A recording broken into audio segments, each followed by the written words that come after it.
नमस्कार। कैसे हैं आप लोग? आशा करते हैं बहुत अच्छे होंगे। आजकल शादियों का सीजन चल रहा है, बहुत ही मजा आ रहा है मुझे तो। खैर, मजा तो आप लोगों को भी आ रहा होगा क्योंकि फ्री का खाने का मिल रहा है। क्यों जी? अच्छा, मुझे खाने से नहीं मजा आ रहा, मैं सच कह रहा हूँ। मैं खाने का उतना शौकीन नहीं हूँ। कुछ लोग होते हैं जो कि जीने के लिए खाते हैं, जैसे कि मैं। और कुछ लोग होते हैं जो खाने के लिए जीते हैं। इसमें से कुछ बैठे ही होंगे। मैं सच कह रहा हूँ कि मुझे खाने में उतना बिल्कुल भी इंटरेस्ट नहीं है और उतना मजा भी नहीं आता जितना मजा मुझे आता है वहाँ की एक्टिविटी को ऑब्जर्व करने में। जैसे कि लोगों का पहनावा, लोगों के कारनामे, मतलब कह रहा हूँ गजब का ही मजा आता है अगर आप एक एक चीज देखें तो। अभी मैं एक बारात गया हाल ही में, और गांव की बारात आप जाओ और बाराती रास्ता न भूले, समझ लीजिए कि बारात अधूरी रह गई।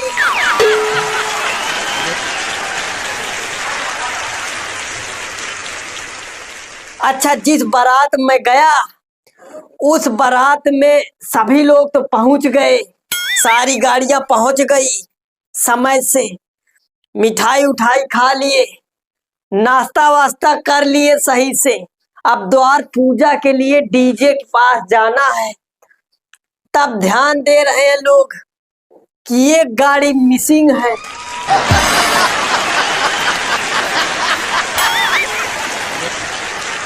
मतलब एक गाड़ी रास्ता भूल गई है, क्योंकि परंपरा तो निभाना ही है कि रास्ता बाराती भूलेंगे।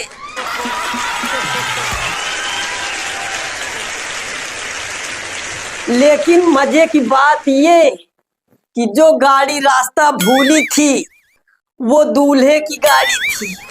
मतलब जिसकी शादी होनी है, अभी वो रास्ता ढूंढ रहा है, भटक रहा। बाकी जितने बाराती है खाने के लिए गए हैं वो पहुंच के बढ़िया खा रहे हैं अपनी।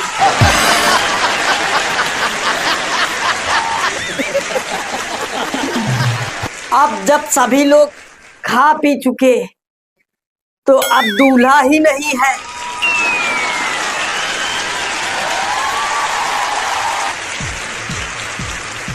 अब सब लोग अपने अपने ग्रुप में बैठे हैं।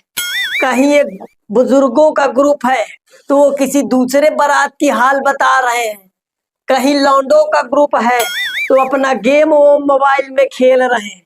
और कहीं नशेड़ियों का ग्रुप है तो वो अपना अलग बैठे हैं।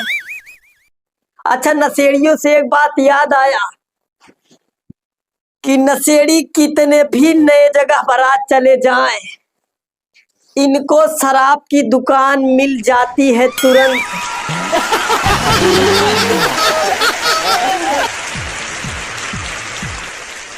इनको शराबी साथी मिल जाते हैं तुरंत। मतलब इनका तुरंत व्यवहार बन जाएगा। और अगर आप साधारण व्यक्तित्व के व्यक्ति हैं तो फिर आपका साथी कोई नहीं रहेगा। आप बेवकूफ की तरह बैठे रहो, कोई मतलब नहीं है किसी से। सच में आप बेवकूफ लगोगे।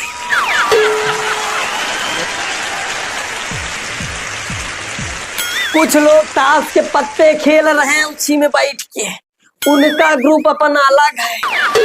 अब मैं अलग बेवकूफों की तरह बैठा हूं। तब तक अचानक मेरे पास एक लड़का आया। वो कहता है कि भाई साहब मेरी एक फोटो खींच दो। क्लिक कर दो नहीं, कह रहा है खींच दो।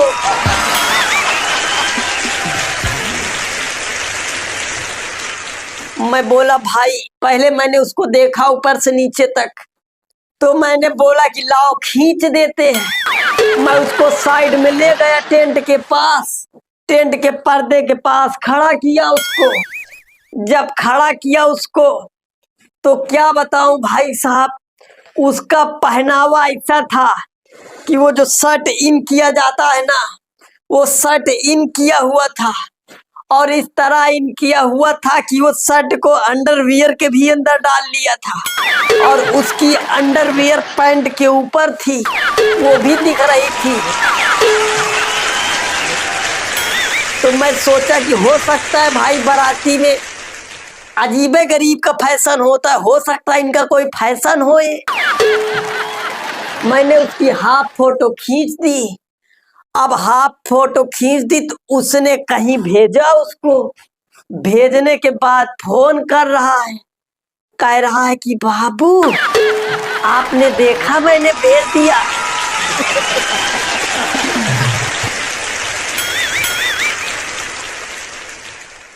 भाई साहब वो लड़का बहुत परेशान था, कब से कोई फोटो उसकी खींच नहीं रहा था, क्योंकि उसे उस फोटो को गर्लफ्रेंड के पास भेजना था।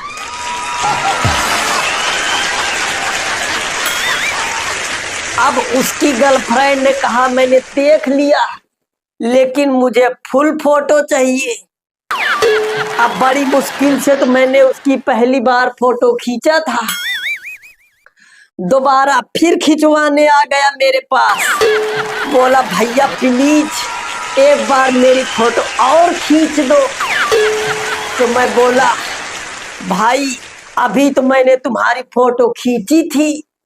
तो कह रहा भाई इस बार फुल खींच दो, आपने हाफ खींची थी। तो यार मैं भी खाली बैठा था, मैं सोचा लाओ खींच देते हैं।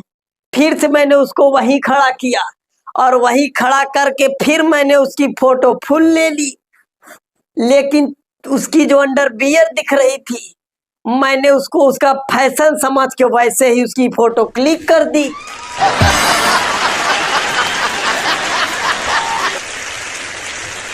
अब फिर से उसने भेजा, फिर से बोला जानू मैंने भेज दिया है, देखो मैं कैसा लग रहा हूं।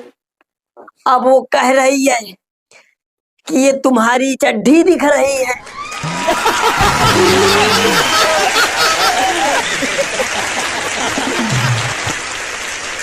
फिर से खिंचवाओ, फिर से आया मेरे पास, कह रहा भैया फिर से खींच दो फोटो। मैंने कहा बे साले एक बार खींचा मैंने, तुमने बोला हाफ थी, दोबारा फुल खींचा, अब क्या दिक्कत हो गई है। कह रहा भैया आपने जो फोटो खींची थी मैंने उसको कहीं भेजा तो उन्होंने बताया कि इसमें मेरी चड्ढी दिख रही है।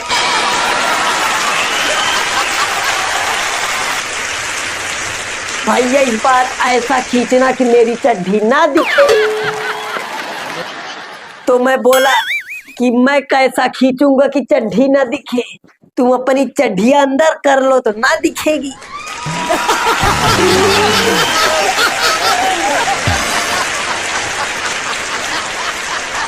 अच्छा पोशाक की ही बात आई है भाई साहब, तो गजब गजब के पोशाक होते हैं बारात में, मैं सच कह रहा हूं। एक भाई साहब तो बारात गए थे बढ़िया कोट पैंट पहन के, मुझे लगता है कि उनके शादी का रहा होगा कोट पैंट, पर शादी से उतार के वो किसी झोरा ओरा में थैला वैला में डाल लिए होंगे, रिंकल्स बने थे पूरे कोट पे। अब वो पहन के मस्त गमछा रख लिए हैं। अब आप सोचिए अगर कोट पैंट पे कोई गमछा रखे तो कैसा लगेगा।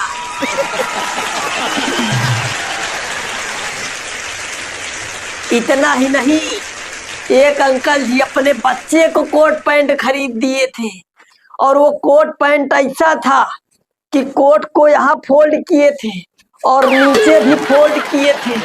मुझे थोड़ा सा अजीब लगा, मैं पूछा अंकल जी ये अपने बच्चे का कोटवा काहे मोड़े हैं। तो वो कह रहे हैं बेटा हम बहुत दूरदर्शी सोचते हैं। हम बोले का सोच लिए अंकल जी। बोले बेटा मेरा बेटा छोटा तो होगा नहीं, बढ़ेगा ही, जब ये 2-3 साल में और बढ़ जाएगा तब तक इसको फिट आ जाएगा, अभी भी काम चल रहा है 3 साल बाद भी काम चलेगा। अब भाई साहब इतने में दूल्हे की गाड़ी आ गई। और एक बात हम बता दे गांव की बारात की, लड़के के शादी में यदि सबसे ज्यादा कोई नाराज होता है तो वो दूल्हे के फूफा जी होते।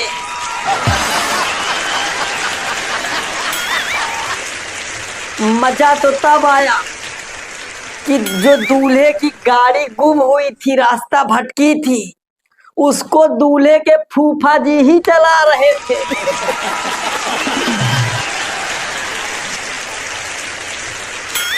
अब जैसे जनवास के पास फूफा जी पहुंचे, गाड़ी खड़ी किए, तुरंत जितने घराती लोग थे पानी वानी पीने के लिए दूल्हे को, दूल्हे के फूफा को, उसमें दूल्हे की सिस्टर भी बैठी थी, सभी लोग को लेके आए। फूफा जी कार का गेट खोले एक्शन में, और खोलने के बाद सबसे पहले समधी को अर्थात दूल्हे के बाप को, मतलब अपने साले को कायदे से गाली दिए, साले मादर। खैर ये फैमिली शो है, मैं नहीं गाली दूंगा, लेकिन उन्होंने दिया।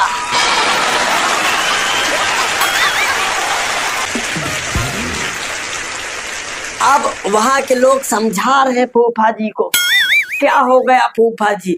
अच्छा फूफा जी रास्ता भूलते भी ना, लेकिन गांव में कुछ लौंडे होते हैं बड़े खतरनाक।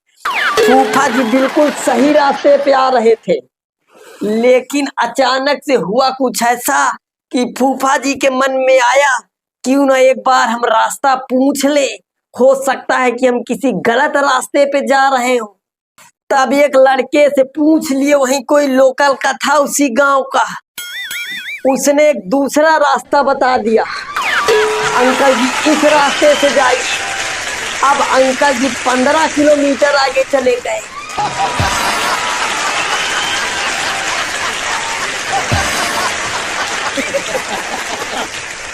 अंकल जी यहाँ पूरा आग बबूला, पूरा ज्वालामुखी हुए हैं, गाली पे गाली, गाली पे गाली, गाली पे गाली, गाली पे गाली, गाली पे गाली दागे जा रहे हैं अपने साले को। अब दूल्हे पे किसी का ध्यान ही नहीं जा रहा है। अच्छा फिर मैं भी गया, क्योंकि मैं दूल्हे का जीजा था, मैं भी गया। तो मैंने फिर फूफा जी को समझाया, मैंने बोला फूफा जी हो जाता है, सभी बिजी थे, अपने तरीके से किसी तरह से फूफा जी को शांत किया। अब ये हुआ कि चलो फूफा जी पानी वानी पी लिए भाई, अब ये हुआ कि चलते हैं जनवास पे। अब पता चलता है कि दूल्हा नाराज है।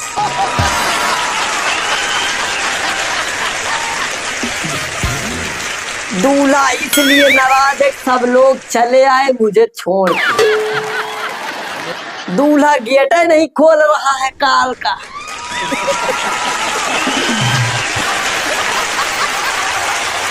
कह रहा है कि हम सदिये नहीं करेंगे।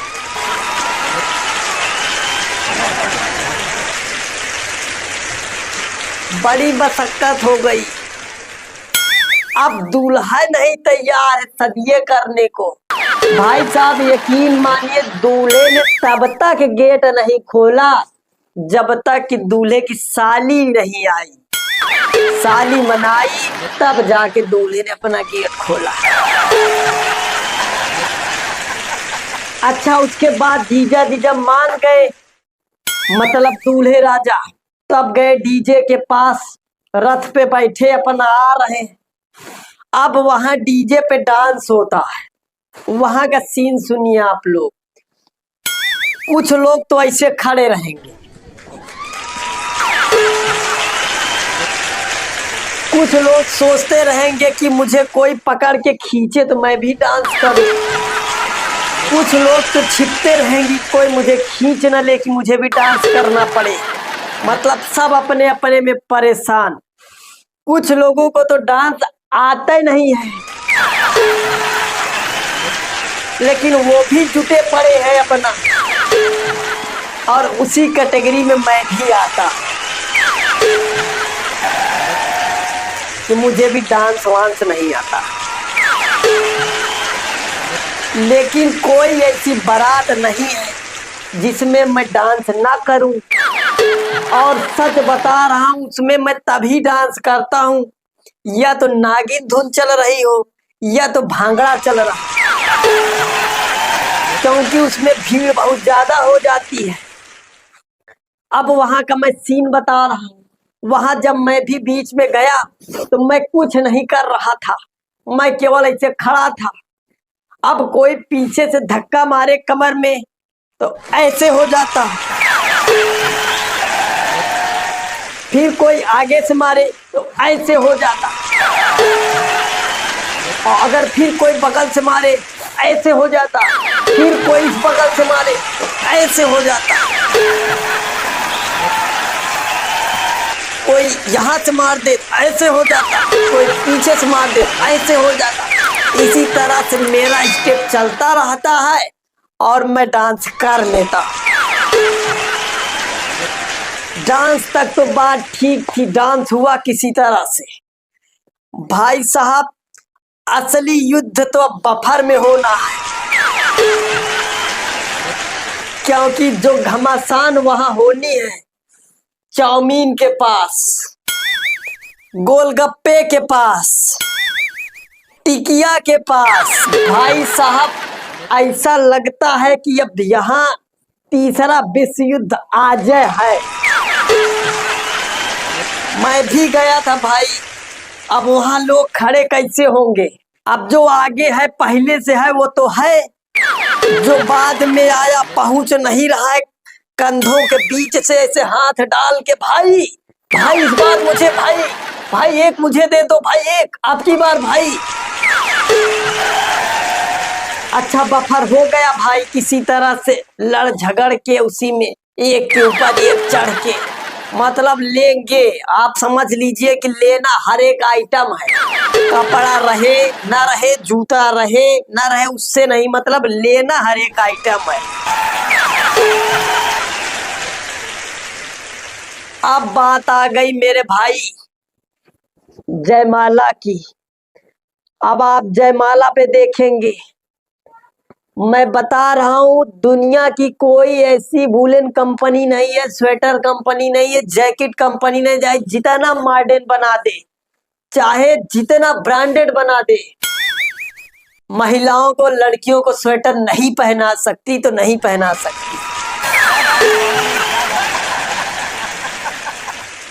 वो कांपती रहेंगी, वो बीमार हो जाएंगी, लेकिन वो स्वेटर नहीं पहनेंगी। हम लोग भाई साहब पहले इनर पहनेंगे, शर्ट पहनेंगे, जैकेट चढ़ाएंगे, कैप लगाएंगे, ये सब करने के बाद तो ठंडी लगती है हम लोगों को, फिर गुले बंद बांधते हैं। मैं वही जयमाला के पास खड़ा था भाई साहब। सबसे ज्यादा एटीट्यूड अगर किसी का होता है जयमाला पे तो दुल्हन के बहन का, मतलब गजबे का एटीट्यूड होता है उनका। अब मैं गया था वहां जयमाला पे, दुल्हन के साथ दुल्हन की बहन भी गई है। अब वो पहनी है गाउन, वो जो साफ करते हुए चलता है, पूरा जमीन साफ करते हुए।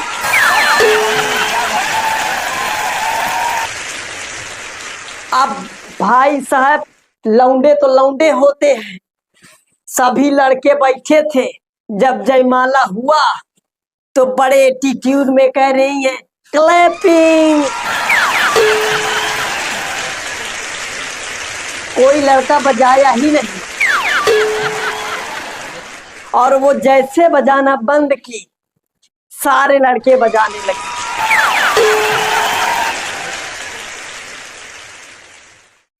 उसके बाद जब आशीर्वाद का क्रम आया तो एक नारी बढ़िया साड़ी पहने, स्वेटर नहीं था याद रखिएगा, वो कांप रही है और अपने नर को ढूंढ रही है, मतलब अपने हस्बैंड को आशीर्वाद देने के लिए, लेकिन उसका नर उसको मिल नहीं रहा। वो इधर देख रही, इधर देख रही, चारों तरफ उसका नर कहीं दिख ही नहीं रहा। अच्छा, थोड़ी देर बाद उसका नर बढ़िया से कैप वैप लगा के वो बांध बांध के पूरी तरह से कोट वोट पहन के, क्योंकि उसको ठंडी लग रही थी, भाई वो पुरुष है। गया उनके साथ आशीर्वाद देने, और मोहतरमा बिना स्वेटर के कांप रही थी। उसके बाद हाई हील भी आशीर्वाद दे के लौटी। तो जो स्टेज पे वो स्टेयर्स होती, सीढ़ियां जो होती है, मैं भाई साहब कसम से बता रहा हूँ, झूठ नहीं बोल रहा हूँ, उनकी हील जो है उसी सीढ़ी पे सटक गई कहीं, कसम से ढनकते हुए नीचे आई बेचारी। तो जितनी भी महिलाएं हैं, मैं सबसे हाथ जोड़ के निवेदन कर रहा हूँ कि इतनी ठंडी में अपने आप को परेशान न करें। हम लोगों को वो अच्छी नहीं लगती इस स्थिति में, हम लोग केवल मजे लेते हैं। तो अच्छे से पहन वहन लिया करें। जयमाला भी हो गया भाई साहब। अब जब दुल्हन जाने लगी तो मैंने बताया भी ना आपको कि सबसे ज्यादा एटीट्यूड दुल्हन के बहन को होता है, छोटी वाली को। अब वो जा रही है, एक पत्तल जो है उनके गाउन से ऐसे रगड़ते हुए जा रहा है। पास में एक कुत्ता बैठा था, कुत्ते ने पत्तल पकड़ने के चक्कर में उनका गाउन पकड़ लिया। अब वो खींचे जा रहा है अपनी तरफ। वो हट डागी हट। मतलब उधर लड़के सब बैठे हैं, लगातार मजे लिए जा रहे हैं। ये कंडीशन है भाई साहब गांव की शादियों।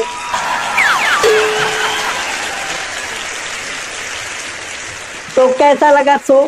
अगर अच्छा लगा हो तो कमेंट बॉक्स में कमेंट करके जरूर बताइएगा, और अगर चैनल पे नए हैं तो चैनल को सब्सक्राइब कर लीजिएगा। मिलते हैं एक नए वीडियो में, तब तक के लिए जय हिंद।